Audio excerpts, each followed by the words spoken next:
अयोध्या के रामधन गबन मामले में एंटी करप्शन कोर्ट का बड़ा आदेश। पुलिस कस्टडी रिमांड पर टिन्नू और मनीष। चढ़ावा चोरी मामले में होगी गहन पूछताछ।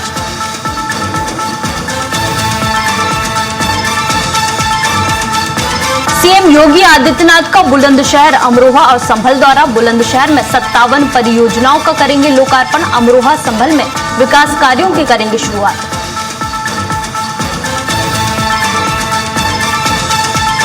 दिल्ली में अनशन पर बैठे सोनम वांगचुक को अस्पताल लेकर पहुंची पुलिस। समर्थकों को जंतर मंतर खाली करने को कहा। 28 जून से भूख हड़ताल पर है वांगचुक।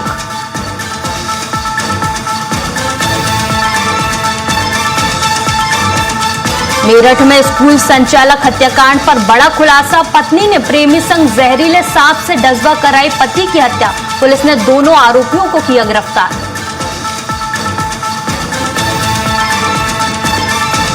बुलेटिन की शुरुआत करेंगे अयोध्या के रामधन गबन मामले में एंटी करप्शन कोर्ट ने बड़ा आदेश देते हुए आरोपी टिन्नू यादव और मनीष यादव की 39 घंटे की रिमांड मंजूर कर ली है। विशेष न्यायाधीश के आदेश के अनुसार दोनों आरोपी 19 जुलाई रात 11 बजे तक रिमांड पर रहेंगे। इस दौरान जांच टीम चढ़ावे की कथित चोरी और गबन से जुड़े मामलों में दोनों से गहन पूछताछ करेंगी।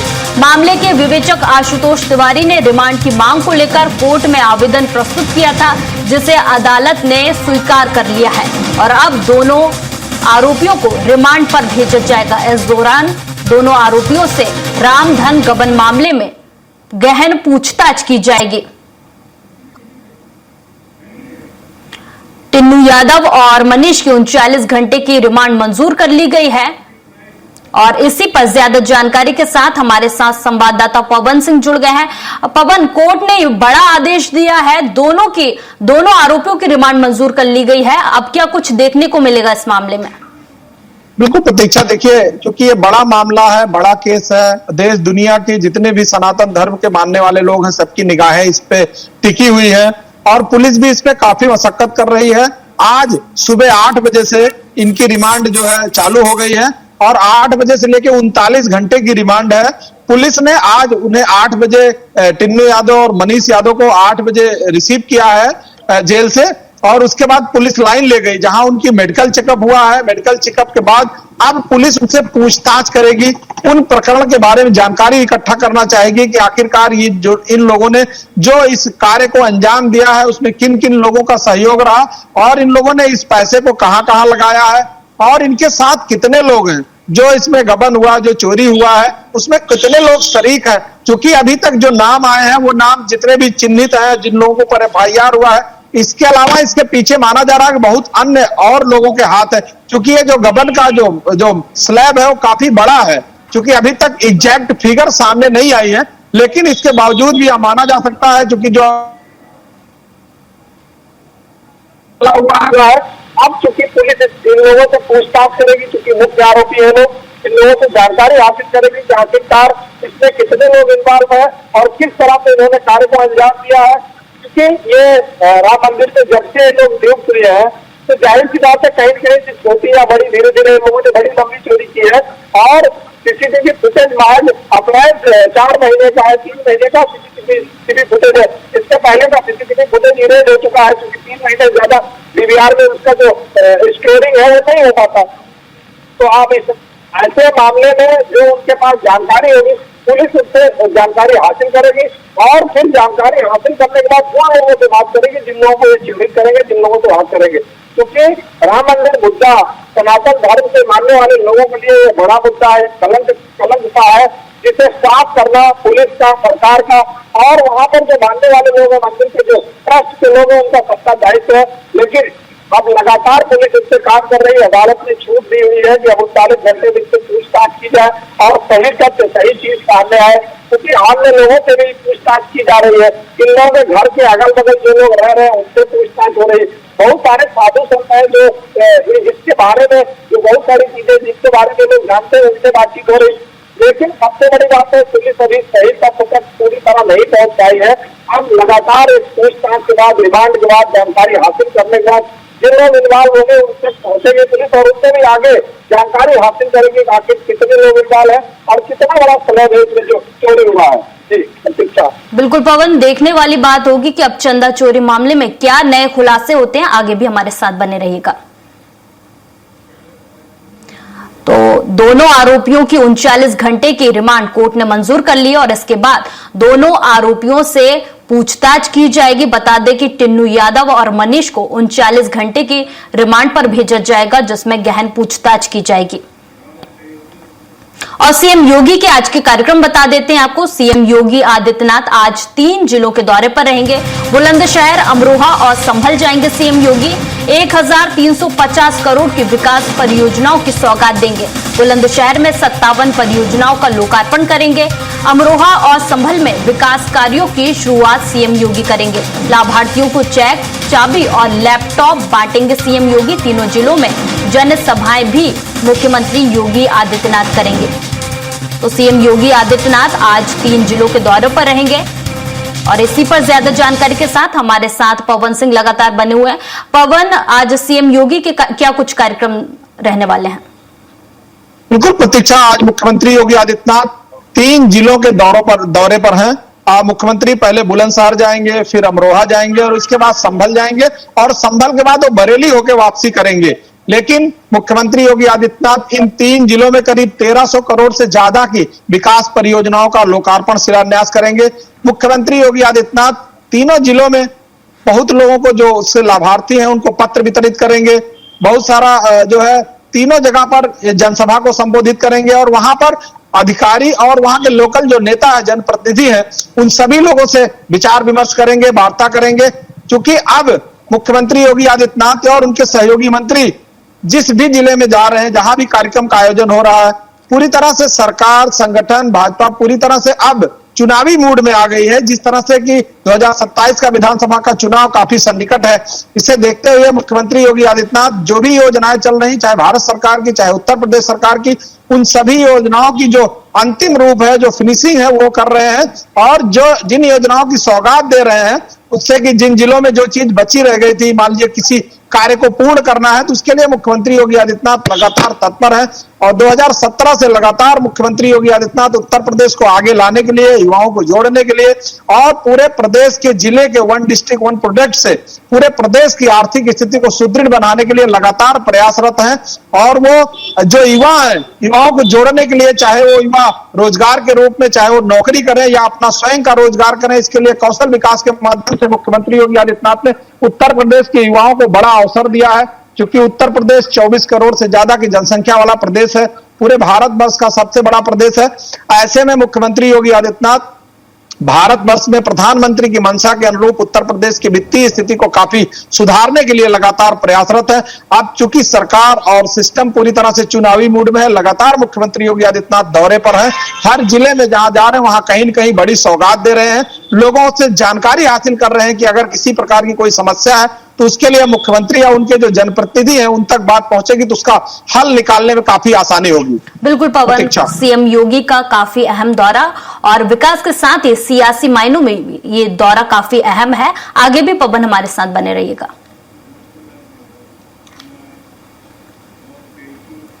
मुख्यमंत्री योगी आदित्यनाथ गाजियाबाद पहुंचे, जहां उन्होंने श्री दूधेश्वरनाथ महादेव मंदिर में दर्शन पूजन किया। मुख्यमंत्री ने भगवान शिव का विधि विधान से अभिषेक और पूजा अर्चना कर प्रदेशवासियों की सुख, समृद्धि, शांति और कल्याण की कामना की।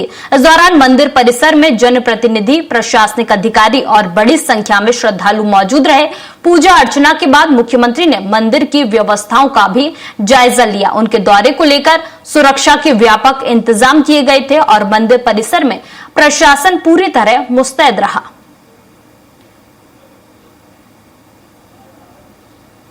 सीएम योगी आदित्यनाथ गाजियाबाद पहुंचे। इस दौरान उन्होंने मंदिर में पूजा अर्चना की।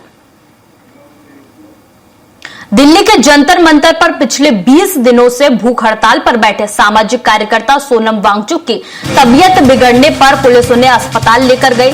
स्वास्थ्य खराब होने के बाद पुलिस ने चिकित्सीय निगरानी में उन्हें अस्पताल शिफ्ट कराया। वांगचुक का अनशन जंतर मंतर पर लगातार जारी था। उनके अस्पताल ले जाए जाने के बाद समर्थकों में हलचल बढ़ गई, जबकि मौके पर पुलिस की निगरानी भी बढ़ा दी गई। प्रशासन हालात पर नजर बनाए हुए है और क्षेत्र में सुरक्षा व्यवस्था कड़ी कर दी गई है। आपको बता दें कि समाज सेवक सोनम वांगचुक लगातार भूख हड़ताल और धरने पर बैठे हुए थे, जिसके बाद पुलिस उन्हें अस्पताल लेकर गई है। 20 दिन से सोनम वांगचुक की भूख हड़ताल जारी है। तबीयत बिगड़ने पर पुलिस ने उन्हें अस्पताल पहुंचाया है। इसके बाद उनके समर्थकों को भी जगह खाली कराने के निर्देश दिए गए हैं। बहराइच में दिल्ली के जंतर मंतर पर भूख हड़ताल पर बैठे पर्यावरण कार्यकर्ता सोनम वांगचुक के प्रदर्शन में एक जूनियर रेजिडेंट डॉक्टर अकेले तख्ती लेकर सड़कों पर उतरे। मेडिकल कॉलेज बहराइच के डॉक्टर रूपक इखे ने पानी टंकी चौराहे पर मार्च करते हुए पर्यावरण संरक्षण और वांगचुक के समर्थन में संदेश लिखी तख्तियां प्रदर्शित की। उन्होंने कहा कि देश और पर्यावरण के भविष्य के लिए आवाज उठाना जरूरी है। अकेले किए गए इस प्रदर्शन के वीडियो और तस्वीरें सोशल मीडिया पर तेजी से वायरल हो रही हैं और लोगों के बीच चर्चा का विषय बनी हुई है। लाओ कैमरा लगाओ जल्दी। अरे तो पकड़िए तो पहले हल्का खोलो, ऑन करो, सही तो है। ठंडा उतर रहे हैं, चलो बंदा लाओ कैमरा लगाओ जल्दी। जूनियर रेजिडेंट डॉक्टर हूँ और मैं बस सोनम वांगचुक के सपोर्ट में निकला हूँ। अकेले का मार्च है, मैंने किसी को ना इनवाइट किया है, ना किसी को बुलाया है और कोई कॉल नहीं दे रहा हूँ। मेरा ज़मीर जाग गया है, इसलिए मैं यहाँ पे खड़ा हूँ और मैं बस इवनिंग वॉक करते रहूँगा। आज नीट का फाइनल रिजल्ट भी आया है, क्या कहना चाहेंगे? अच्छी बात है, जिनका अच्छा रिजल्ट आया। मेरठ में एक व्यक्ति की मौत के मामले में पुलिस ने उसकी पत्नी और उसके कथित प्रेमी को हत्या के आरोप में गिरफ्तार किया है। पुलिस के अनुसार आरोप है कि दोनों ने पति को पहले नशीला पदार्थ मिलाकर दूध पिलाया और उसके बाद बेहोश होने के बाद जहरीले सांप से डसवाकर हत्या कर दी। प्रारंभिक जांच में स्कूल के ड्राइवर और उसके साथियों की भूमिका भी सामने आई है। एसएसपी अविनाश पांडे ने बताया कि मामले में कई अहम सुराग मिले हैं और पूरे घटनाक्रम की गहन जांच जारी है। पुलिस अन्य आरोपियों की भूमिका की भी पड़ताल कर रही है। ये सनसनीखेज मामला मेरठ से सामने आया, जहां पर पत्नी ने प्रेमी के साथ मिलकर पति की हत्या कर दी। जहरीले सांप से डसवाकर हत्या का ये सनसनीखेज मामला सामने आया है। नशीला दूध पिलाने के बाद सांप से डसवाकर हत्या करवाई गई। मेरठ से हत्या के ये सनसनीखेज मामला सामने आया, जहां पर पत्नी और कथित प्रेमी को गिरफ्तार किया गया। पत्नी ने प्रेमी के साथ मिलकर पति की हत्या की वारदात को अंजाम दिया। सांप से डसवाकर हत्या करवाई गई। सोची समझी साजिश के तहत इस घटना को कारित किया गया है। इसमें जो बरामद सांप है उसे पोस्टमार्टम हेतु भेजा जा रहा है। जो टेक्निकल सर्विलांस और जो फोन से हमें एविडेंस प्राप्त हुए हैं उनके एग्जामिनेशन के लिए उन्हें एफएसएल भेजा जाएगा और इसमें अग्रिम विधिक कार्रवाई की जा रही है। थाना संस्थिनापुर पुलिस और स्वाट टीम देहात के द्वारा इस घटना का चंद घंटों में सफल अनावरण किया गया है। और इसी पर ज्यादा जानकारी के साथ पवन हमारे साथ बने हुए। पवन, बेहद सनसनीखेज हत्या का मामला सामने आया मेरठ से, क्या कुछ जानकारी फिलहाल इससे लेकर? बिल्कुल प्रतीक्षा, देखिए मेरठ का यह दूसरी घटना है सांप से डसवाकर मौत का। मेरठ में 1 साल के अंदर ये दूसरी घटना है और यह काफी खौफनाक ढंग से अंजाम दिया गया है। मेरठ में जिस तरह से पति पत्नी एक विद्यालय चला रहे थे, उस विद्यालय में दामिनी जो उसकी पत्नी थी, वो वहां के ड्राइवर एक तुषार से उसके प्रेम प्रसंग चल रहे थे। प्रेम प्रसंग के चलते उसने तुषार के माध्यम से एक बार अपने पति को कार से कुचलवाने की पूरी कोशिश की, लेकिन उसमें बच निकला। उसके बाद पत्नी से वार्ता के बाद उसमें एफआईआर तक नहीं हुआ। पत्नी ने उसको गुमराह कर दिया कि जब गाड़ी का कोई नंबर नहीं है तो इससे क्या फायदा निकलेगा, कोई नतीजा नहीं निकलेगा, इसलिए अन्यथा उसको छोड़ दिया गया। इसके बाद फिर उन दोनों लोगों ने दूसरा प्लान बनाया और तुषार ने अपने 2 सहयोगियों के साथ एक जहरीला सांप मंगवाया और सांप मंगवाकर उसको दामिनी को दे दिया, उसकी पत्नी को दे दिया। और पत्नी ने पहले दूध में जहर मिलाया और जहर मिलाने के बाद जब पति को दे दिया नशीली पदार्थ दे करके, वो पति पीने के बाद जैसे नशे में आया, सो गया। उसके बाद फिर उस सांप को उसके बिस्तर में डाल दिया और सांप के काटने के बाद उसके पति की मौत हो गई और आनंद फानंद में उसे हॉस्पिटल भी ले जाया गया, जहां पर डॉक्टरों ने उसे मृत घोषित कर दिया। लेकिन यह घटना इतनी बड़ी हो गई कि तुरंत पुलिस तक जानकारी पहुंची और पुलिस ने सांप को भी बरामद कर लिया और वहां के जो उसके रूम की जो गतिविधियां थी उसको भी रिकॉर्ड किया और सांप को पोस्टमार्टम के लिए भेजा गया है। लेकिन सबसे बड़ी बात है कि इस तरह की घटना को अंजाम देना, पूरे देश और प्रदेश में जिस तरह की घटनाएं हो रही हैं, कई ऐसे मामले आए हैं जो बहुत छोटे छोटे लेवल पे बहुत सारे लोगों ने, चाहे उसके पति काफी धनाढ्य हो, अच्छे हो, इसके बावजूद भी इतने छोटे लेवल की हरकत कर रहे हैं लोग। कोई टीले से किसी को धक्का मार रहा तो कोई सांप से कटा रहा। घटनाएं इतना हृदय विदारक हो रही, इतना खौफनाक हो रही कि उस शहर में बहुत सारे लोगों को दिल दहलाने वाली स्थिति पैदा हो गई है।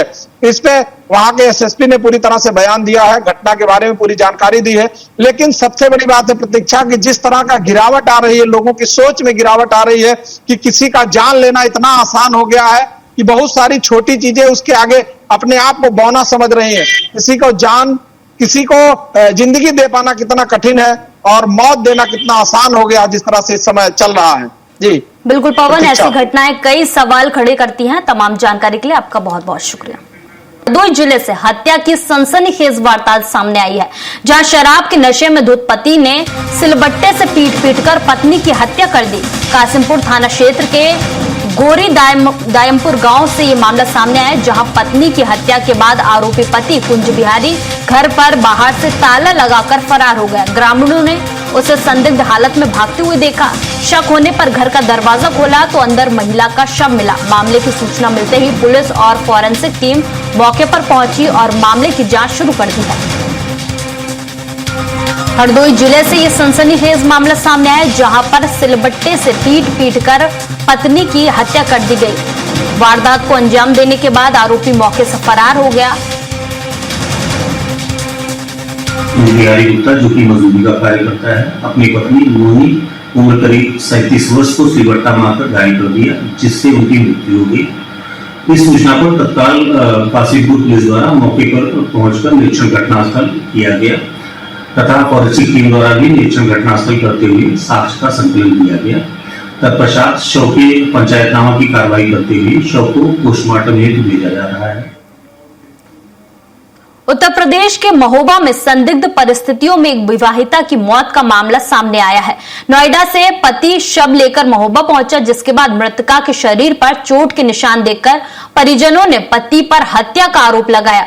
परिजनों का दावा है कि 4 बेटियों के बाद बेटा न होने के कारण पति अक्सर प्रताड़ित करता था और बेरहमी से पीटकर हत्या कर दी। आरोपी की मां ने भी हत्या का आरोप लगाया है। पुलिस ने शव को पोस्टमार्टम के लिए भेज दिया है और रिपोर्ट के आधार पर मामले के सभी पहलुओं की जांच शुरू कर दी है।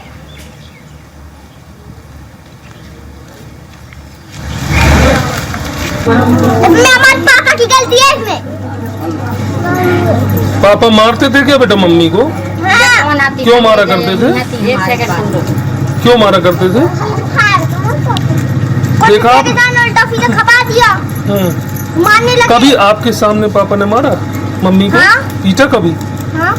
लड़का से कही कि भाई गए अपनी बच्ची ले जा। हाँ। मैं खेती की भरोसा में पराई जगह ले हूँ तो मैं हार को देखूं कि बच्चा देखूं तो मेरे की मुझे बस को नहीं है। और ये बच्चे लेने बहू से कही कि बेटा तय ना जाता, जब बच्चा नहीं ले जाता तय भी ना जाता। जब बहू ना बोली कछु एक लब ना बोली। खबर मिली थी, अब लड़की ने छोटी बहन को फोन किया था 15 तारीख को रात 12 बजे फोन किया था कि मुझको जो है मतलब मार रहा है, मुझको पटाखी कर रहा है। और रात में जो है उन्होंने काफी मतलब फोन किया, लेकिन अब हमने जीजा जी को फोन लगाया, दमान जी को, तो उन्होंने फोन नहीं मतलब रिसीव हुआ, स्विच ऑफ बता रहा है।